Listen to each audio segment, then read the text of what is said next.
Alright guys, here we are, chapter 53. We've got two more chapters, and then we're done with the false prince. So a lot happened.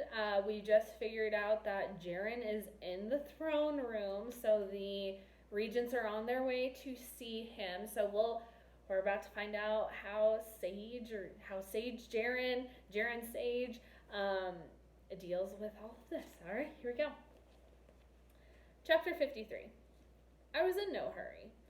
All that mattered was the order in which I completed this plan. I stood on the dais at the head of the room, the platform reserved for royalty or for the courtiers required near them in this formal setting.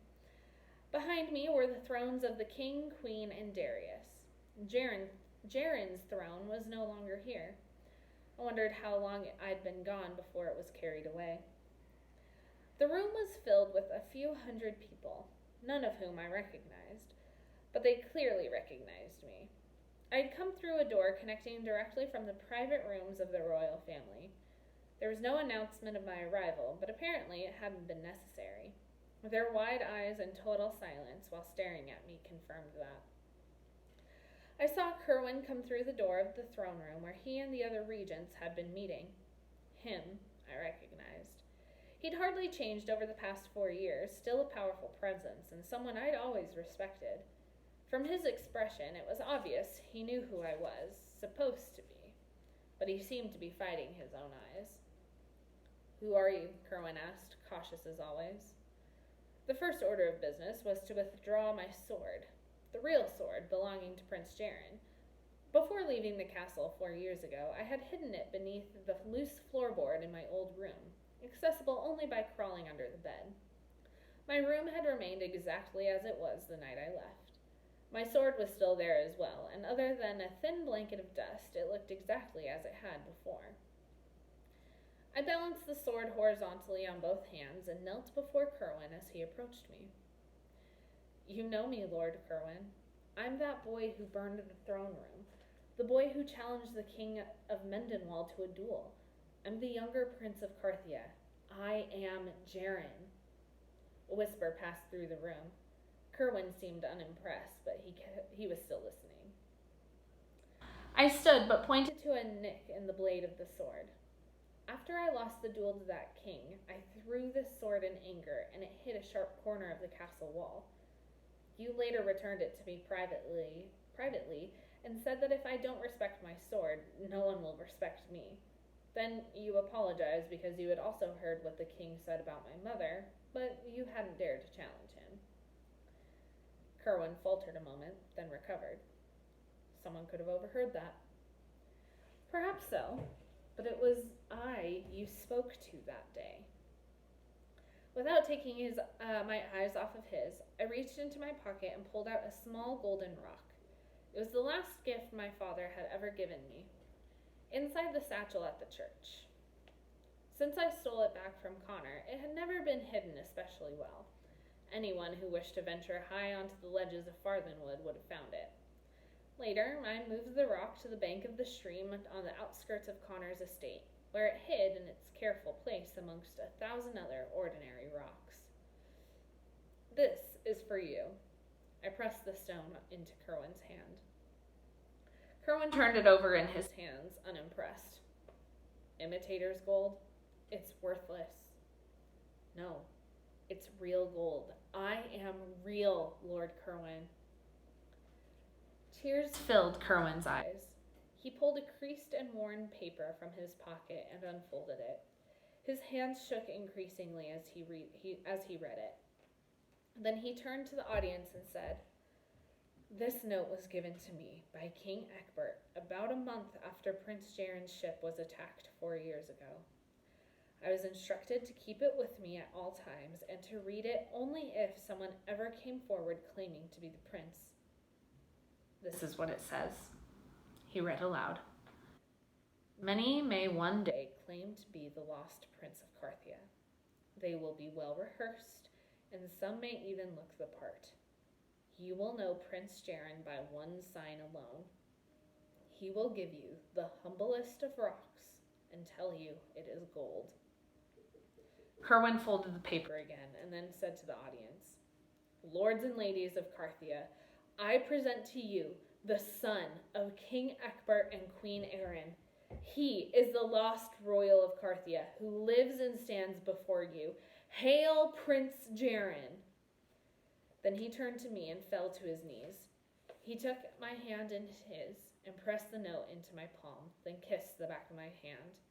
In turn, everyone in the room sank to their knees and said, "Hail, Prince Jarin!" Kerwin looked up at me, and a single tear fell onto his cheek. "Your pants are filthy, as if you rolled in the dirt before coming here.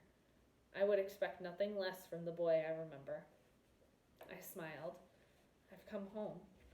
Do you know me now?" In a crowd of 1,000 boys claiming to be the prince, there would be only one with the same look of trouble in his eyes. "I promise never to forget you again." Suddenly, as well as I thought I had everything planned out, I was at a loss. Should I tell them to rise or issue a command? They were all watching me, waiting for what I'd do next. There was only one person in the room who had failed to kneel. Bevan Connor stood at the back of the room, frozen. I walked into the crowd, which stood and magically parted before me. Connor found his words and spoke them slowly. "It can't be. You? I suspected it once or twice, but was I blind?" "You saw who you wanted to see, Connor. Nothing more." "He sees nothing but a fraud, and so do I," Veldegrath said from behind me. "This is clearly an impostor." I turned and smiled at him. "You are relieved of your duties as Prime Regent, Lord Veldegrath." Then to Connor I said, "See how I keep my promises? For now, you're my new Prime Regent." Connor didn't return the smile. He was still more frozen than not. "You can't do this," Veldegrath sneered. "Who are you, really? I heard Connor combed through the orphanages of Carthia. No doubt he found you there amongst the other fleas and vermin." "Oh, he did. I lived in several orphanages at various times and went by the name of Sage. Trace my records back as far as you can. You'll find the first entry about 4 years ago, shortly after Jarin disappeared." Veldegrath laughed at that. "So you admit to being one of them? Now you expect me to bow before you?" I grinned. "You're right. That is funny." Then I laughed with him, laughed so hard that I put a hand on his shoulder to better share the joke. He didn't appreciate that and slid my hand away like brushing an earwig off his clothes. With my other hand, I lifted a coin from his vest and then rolled it away on my fingertips. His laughter ceased, and another chorus of whispers echoed throughout the room. "You know me, don't you, Lord Veldegrath?" He rubbed his silver ring as the signs of anxiety washed over his face. I nodded at his ring. "I stole that from you once, right off your finger. You remember that, I'm sure. It was hours before you noticed. You told my mother I was incorrigible." "Apparently, little has changed," Veldegrath muttered. More loudly, I asked, "Do I have guards in here? Escort Lord Veldegrath out of this castle." I flipped his coin back at him. "Come up with any questions you may have to verify my identity. We'll meet again soon, and I promise that I will satisfy you." 2 guards appeared on either side of Veldegrath.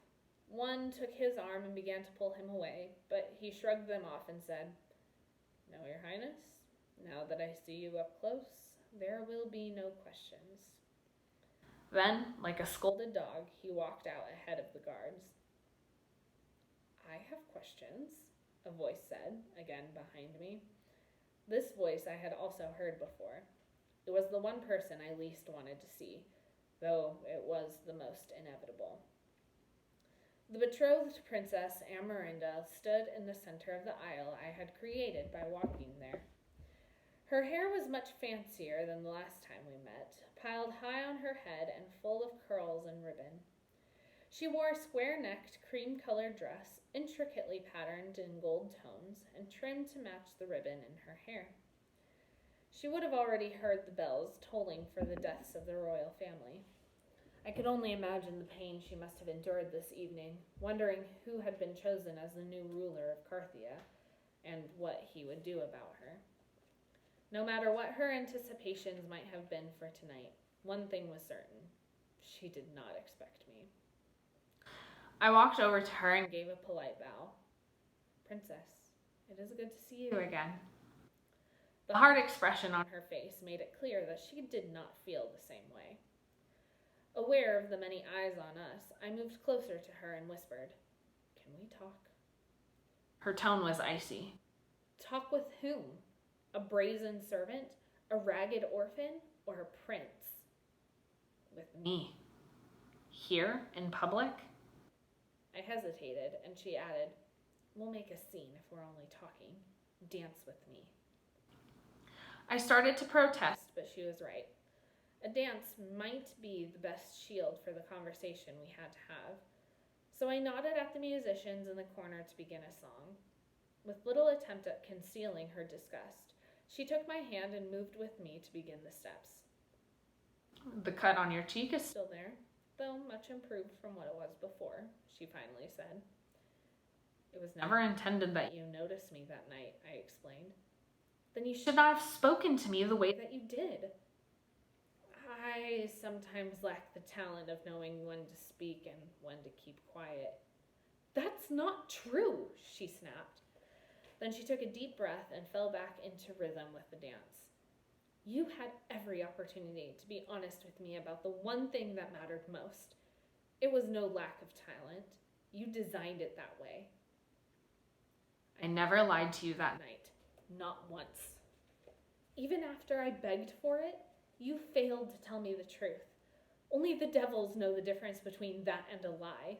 You have hurt and insulted me." I had no answer to that and only said, "You will never find me dishonest with you again, Princess." "I hope not." "Neither to spare your feelings nor mine. How shall I address you now? You're no longer sage." The dance step called for me to lean to my right. If she noticed me wince from the ache in my ribs, she didn't acknowledge it. When I stood straight, I could speak again. "Call me Jaren." "You dance like a royal, Jaren." "Better than your brother did." "Don't compare me to him." She stiffened. It was my attempt at a compliment. "Darius and I are very different people. If you think of him when you think of me, I'll always be a failure to you." Her eyes fluttered, blinking back tears, and we fell into silence. We both knew there was more to be said, much more, and yet we completed the rest of the dance without another word. As the music ended, Amarinda pulled away from me. "What happens now, for me?" "Whatever you want," I said. "All I want is to be happy," she said softly. "But I fear that's too much to ask." My smile at her was weak and apologetic. I hadn't caused my brother's death, but I was a consequence of it. "We'll talk later, in private." She agreed, though the look of disgust had returned to her face. "May I have your permission to leave now? I'm upset and wish to be alone."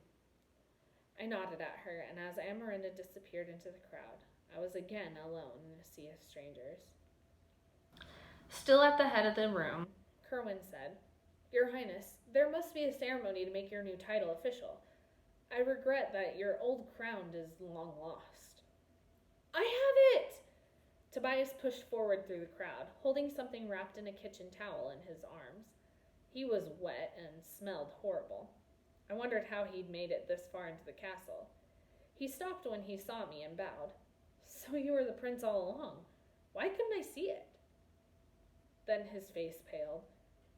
"Oh, the crimes I've committed against you." "You committed them against an orphan named Sage. You've done nothing to Jaren." Tobias nodded and unwrapped the towel. "Your crown, my prince." Connor was suddenly there beside him. He grabbed the crown and said, I'm his prime regent. It is my duty to crown him in the ceremony. As we walked forward together, Connor whispered, "If you forgive me here, I'll serve you forever. On your terms, Jaren." I said nothing. Although it did not go the way he had intended, Connor's plan was complete. Mine, however, was not. That's the end of chapter 53. We're going to read chapter 4 here real soon. So, I hope you've been enjoying this. I'm really, really excited to finish this book with you guys, and I hope you have enjoyed it so much. So, answer the questions. If you're having difficulty with those, come visit me during office hours, and I will be more than willing to help you out. All right. Other than that, peace out. Have a good day, good night, whenever you're watching this. All right. Bye.